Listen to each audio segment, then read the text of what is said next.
Imagine this. My friend. Let's start with a bold assumption. Let's say right now, this very second, you open your phone. What do you see? They're screaming over here, they're rioting over there. The left and the right are about to come to blows. Nations wish they could wipe each other off the map. Everyone is clenching their fists, 100% convinced that they are right, and the other side is 200% wrong. This world of ours, it's like a pot of porridge, boiling over. And nobody knows when the lid is going to fly off. It's chaos. Pure chaos. But did you know? While we're busy tearing each other apart over borders and isms, there were 24 people who simply glanced out the window at the Earth, and their minds were completely shattered. These 24 people were all astronauts. The elite of the elite, handpicked from all of humanity. Minds tougher than steel. But after they came back, they could never return to their old lives. NASA gave this phenomenon a name, the overview effect. And what's even stranger? Every single person who experienced it came back with the same terrible thought. They said, nations, borders, race, they're all just lies we humans made up. We are slaughtering each other over hallucinations. Scientists later discovered that when a person sees the Earth with their own eyes from 400,000 kilometers away, that fragile blue marble, suspended in the infinite darkness, their brain undergoes an irreversible change. You suddenly realize that Earth is just a speck of dust in the cosmos. And all of human warfare, hatred, power, all the KPIs you've chased your entire life, in that instant, they all become meaningless. Apollo 14 astronaut Edgar Mitchell saw it, and he burst into tears on the spot. He said, "I felt the power of the universe as it was born, 14 billion years ago." The second man to walk on the moon, Buzz Aldrin. A global hero. After returning to Earth, the man destroyed the rest of his life. He descended into alcoholism, divorce, and severe depression, trying to end his life multiple times. Decades later, he finally revealed the truth. He said, "When I stood on the moon and saw the Earth hanging in the blackness, I knew I could never go back. Not back to Earth, but back to the self I was before, the self who believed it all meant something." He described the moment. You see the Earth like a blue glass marble, which could shatter in the darkness at any second. And all of human glory, war, love, and hate, it all happens on that fragile little ball. The universe doesn't even care that we exist. That contrast will drive a person insane. If you enjoy stories that hit you right in the soul, this work isn't easy, so I hope you'll drop a like and subscribe. Because the story that comes next, that's the real climax. You see, the breakdown of those 24 astronauts was an accident. They were passively and accidentally exposed to this cosmic truth. So, here's our assumption. What if it wasn't an accident? What if the overview effect could be packaged, like a product, like a smartphone app, for all 8 billion of us to experience at any time? Our story begins right here. Imagine a titan emerges from Silicon Valley. A tech maniac named Elias. He founds a company called Aperture. At the launch event, Elias announces that he has cracked the code of the overview effect. He has invented a device, the Empyrean Sim. It's not a VR headset. It's a far more advanced neural interface. You lie down, and in 15 minutes, it can 100% replicate the full physiological and psychological shock of an astronaut seeing the Earth from 400,000 kilometers away. That feeling of your soul being reformatted, captured perfectly, down to the last detail. Elias looks into the cameras of the world and delivers his slogan. For 8,000 years, humanity has been driven mad by borders, religion, and politics. Now, it's time to heal. His plan, to cure 8,000 years of human madness with 15 minutes of truth. The proposal was too tempting. The UN held an emergency session. The vote was unanimous. January 1st of the following year. 0000 hours, Greenwich Mean Time. The Empyrean Sim goes online globally via the cloud. Everyone can try it once, for free. And guess what? The world was truly saved. The global launch day. A miracle happened.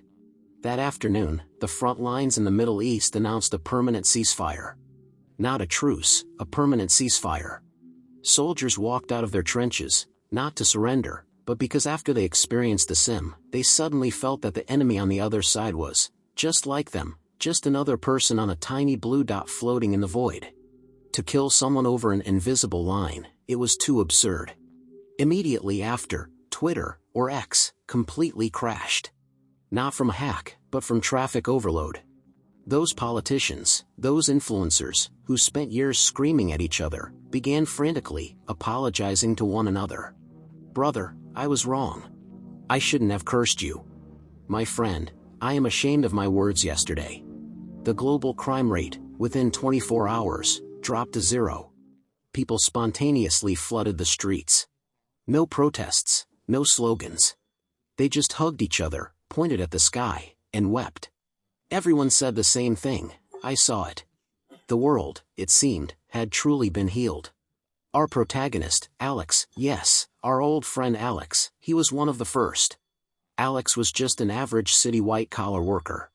Before this, his biggest worries had been next month's mortgage and his boss's mind games. When he came out of the sim, he cried for 3 solid hours. He sent a message to everyone he knew. Just 3 words: "I love you." He felt that all is one euphoria.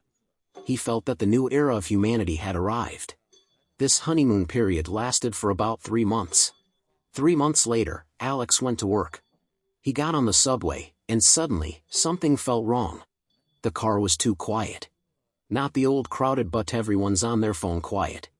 It was a creepy, hollow silence. Everyone wore this compassionate smile, this look of having seen through it all.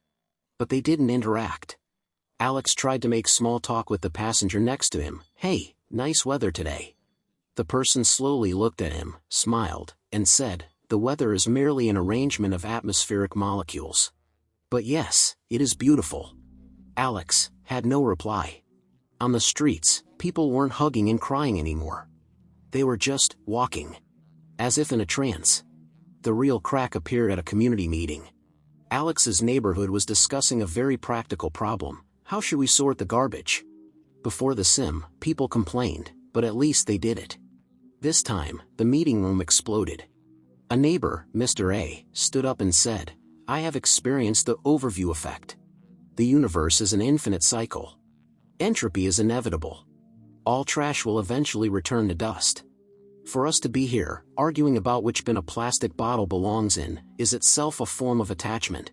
It is a backwards custom from the pre-Enlightenment era." The second he finished, Ms. B shot up to rebut him: "You didn't understand it at all. The overview effect I experienced showed me that Earth is a fragile pale blue dot. Protecting it is our only mission as carbon-based life. We must implement the strictest garbage sorting, down to the molecular level." Quickly, the room split into 2 factions. One was called the Voidists, who believed the universe was empty and all effort was meaningless. The other was the Gaians, who believed the Earth was sacred and must be protected at all costs. The 2 factions were red in the face, screaming at each other. Alex sat in the corner, his hands and feet ice cold. He suddenly realized a terrifying truth. The overview effect hadn't eliminated the human ego. People were just starting to use the cosmic truth to justify their own selfish desires and laziness. They had found the ultimate, irrefutable excuse to rationalize their every action. But arguing wasn't the scary part. On his way home, Alex saw his landlord pounding on his neighbor's door. His neighbor was our other old friend, Brenda. Brenda used to be the ultimate hustler, a Wall Street shark. Now, Brenda hadn't paid her rent in 3 months. The landlord was furious. "Brenda, if you don't pay up, I'm calling the cops." The door opened. Brenda stood there in her pajamas, looking at the landlord with a calm, compassionate expression. She spoke in that enlightened tone, slowly. "Property? Money? On a borderless Earth, suspended in the void, don't you think the very concept of property ownership is laughable?" The landlord froze. Alex froze, too. The social contract was beginning to disintegrate.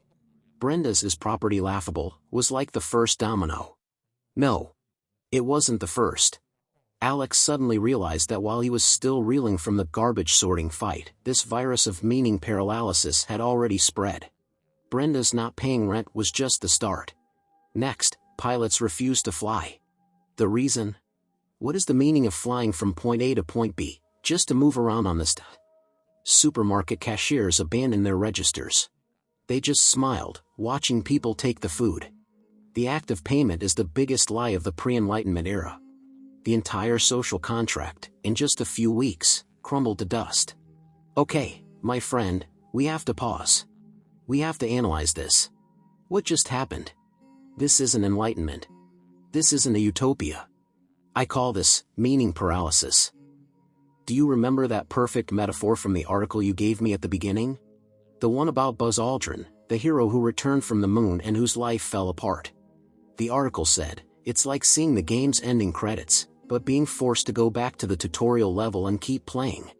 That metaphor nails it. But Elias's Empyrean sim did something a million times more cruel. Think about it. Aldrin, those astronauts, they were the players. They knew the game's ending, so they got depressed. They felt it was absurd to be back in the tutorial level, Earth, arguing with their families about who's doing the dishes. But at least he knew he was a player. Elias's simulator was like running into the game, grabbing a megaphone, and shouting at all the NPCs, you know, the non-player characters, HEY. You are all NPCs. You are fake. Just picture that. You're an NPC in a game. Your programming is to wake up, open your shop, sell bread, go home, and love your wife. You feel this is all completely real. Then one day, the player, the Dragonborn, runs up to you and says, buddy, stop. You're an NPC. The bread you sell is code. Your wife is code. All your love and hate, your perception of this world, it's all fake. Your only purpose is to provide a backdrop for me, the player. What happens to that NPC?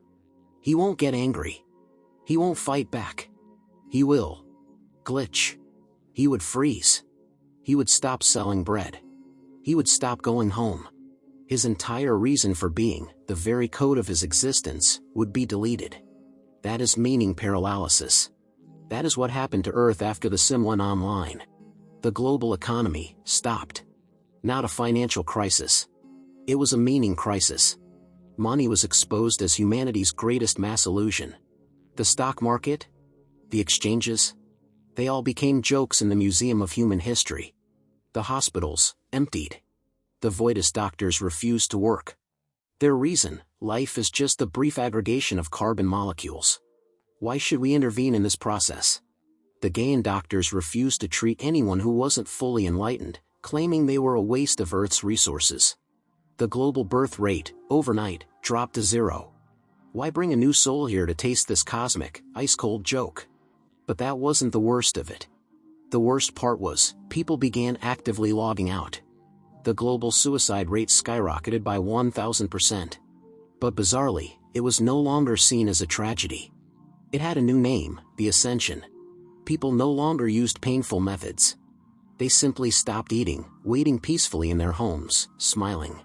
The notes they left all said the same thing: I am going to see the truth. I am just returning to the stardust a little early. It's beautiful. A polite, quiet, compassionate apocalypse had arrived. Right about now, you must be asking, hey, wait a minute. What about the 24 astronauts from the beginning? Why didn't they ascend? Good question. Because, as your article hinted, those 24 were the chosen ones. They were the world's top test pilots, engineers, and scientists. Their minds were armored safes, forged and tested. That cosmic truth is pure poison. Those 24 elites used their iron wills to barely contain that poison inside the safe. And even then, it leaked, giving them PTSD for the rest of their lives. But us? Alex, Brenda, you, me, our minds are just paper cups. Elias, that madman, what he did was take that 1,000-degree, boiling, toxic truth, and just dump it, all at once, into all of our paper cups. The result was a TSSSSSS. We were scalded right through. Utopia was dead. The world had fallen into a stillness far more terrifying than war. The man who started it all, the tech maniac Elias, had vanished. His company, Aperture, was empty. He had healed the world with one hand and destroyed it with the other. Alex was walking through a silent Wall Street. He thought, this was it for humanity. Just as he gave up all hope and was preparing to ascend himself, his phone, that useless brick that hadn't had a signal in months, suddenly vibrated. An encrypted message.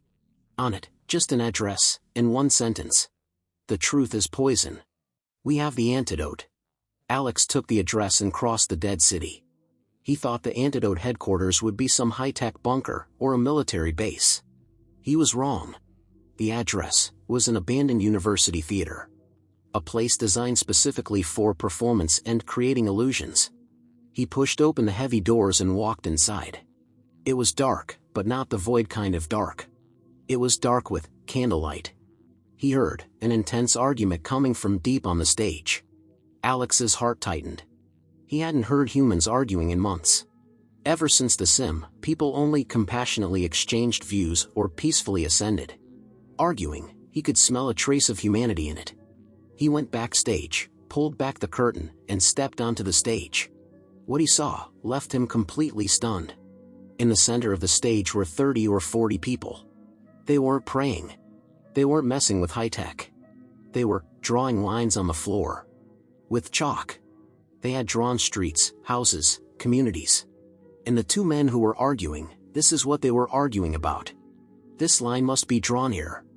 This is the territory of our Sacred Hounds tribe. Bullshit. The Moon Rabbit tribe found 3 bottles of water here last night. By the rules, where the water is, that's the border. Alex couldn't believe his eyes. What are you doing? He blurted out. The arguing stopped. Everyone turned to look at him. A woman in charge, middle-aged, walked over. She didn't look radiant like Elias. She looked exhausted, but her eyes were sharp. We're rebuilding, she said. Rebuilding? Alex pointed at the chalk lines. With this? With tribes? Is this playing house? The world is finished. Elias showed us the truth. Borders are fake. The woman laughed. It was a laugh Alex hadn't heard in a long time, one filled with both mockery and wisdom. Hello, Alex, she said. We are the boundary builders. You're right. Elias showed us the truth. But you got one thing wrong. What? Truth is for God to see. It's not for humans. She pointed to her temple. The human brain, this operating system, it wasn't designed to understand the cosmos. It was designed to survive on the African savanna. It needs boundaries. It needs an us and a them. It needs a mine and a yours. Elias, that genius idiot, he thought humans were hardware. He was wrong. Humans are software. A very old piece of software, full of bugs, but one that barely manages to run. What is the overview effect? She continued. It's the ultimate virus. It bypassed all our firewalls, accessed our kernel code, and told us, your entire operating logic is meaningless. So, Alex muttered, your antidote is. That's right, the woman said, her voice firm. To manufacture lies. She pointed to the 2 men who had just been fighting.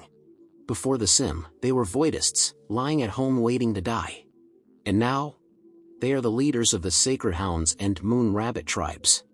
They're ready to fight to the death over territory, 3 bottles of water. Tomorrow, they'll go search the supermarket 3 blocks away to protect their tribe. They have meaning. Yes, boundaries are illusions, the woman said, locking eyes with Alex. But they are damn necessary.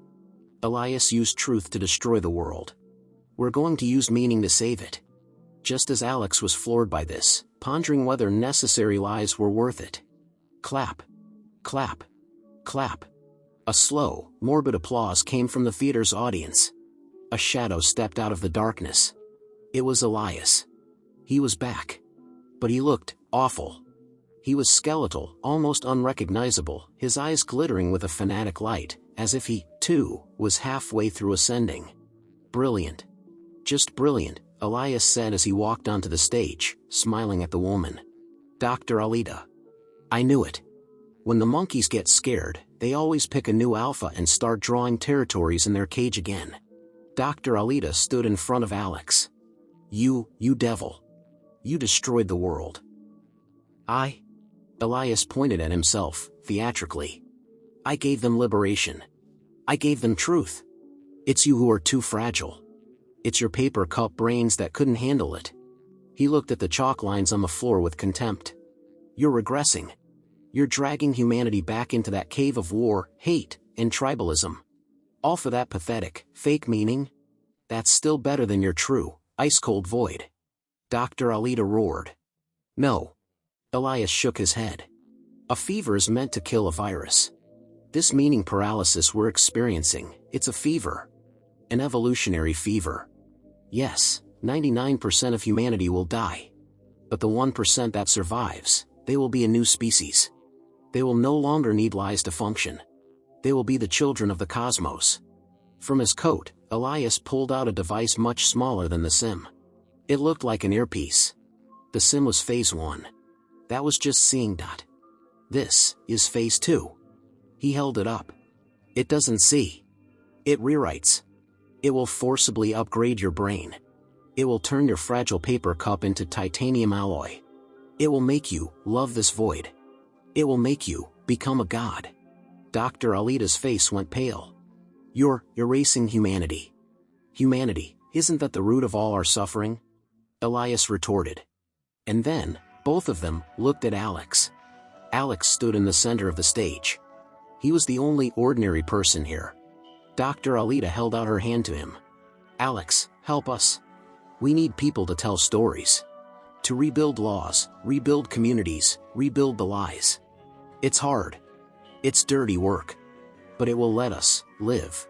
Elias also held out his hand. In it, he held the phase 2 device. Evolution, or extinction, Alex. Elias whispered. Stop being the caveman who worries about who does the dishes. Come. Join me. See the real universe. Become a god. Alex stood there. On one side, Dr. Alita and the boundary builders. Behind them, candlelight flickered on those ridiculous chalk lines. It represented the warm but false lie. On the other side, Elias. Behind him, the endless darkness of the theater, like the cosmic void. It represented the true but cruel truth. Alex looked at his own hands. He remembered the devastating loneliness of the simulator, but he also remembered the very real anxiety he once felt just for being late to a meeting. He lifted his foot. And that's where the story ends. I know what you're thinking. Hey, storyteller, what kind of ending is that? What did Alex choose? Did he choose the lie, or did he choose to become a god? I don't know. And I'm not going to tell you. Because this story, it doesn't have an ending. That choice Alex is making on the stage, it's the same choice that we, right now, every one of us, are making every single day. You'll probably say, oh, come on. That's a stretch. I don't have an Empyrean sim, and I haven't met any tech maniac like Elias. Are you sure? Are you really sure? My friend, ask yourself. You don't need the Empyrean sim. That glowing piece of glass you're holding in your hand right now, your smartphone, it is the low-spec, death by 1,000 cuts version of the overview effect. How can I say that? Think about it. When you, a normal person living in, say, New York, or London, or Shanghai, you wake up, you scroll your social media. 1 second, you're watching a 4K drone video of a war on the other side of the planet. Fire.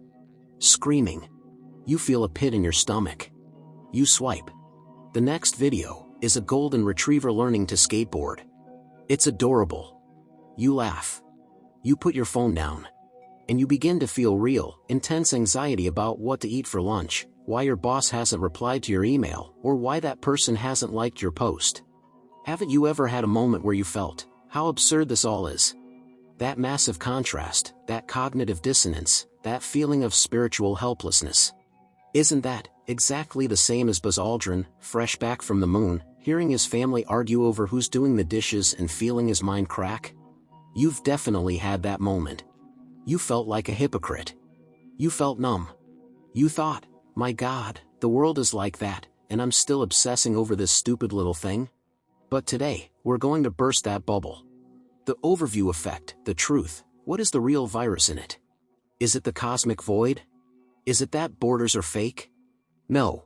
It's the instant, high dosage. Those 24 astronauts, they were hit by a sledgehammer, their souls shattered in minutes.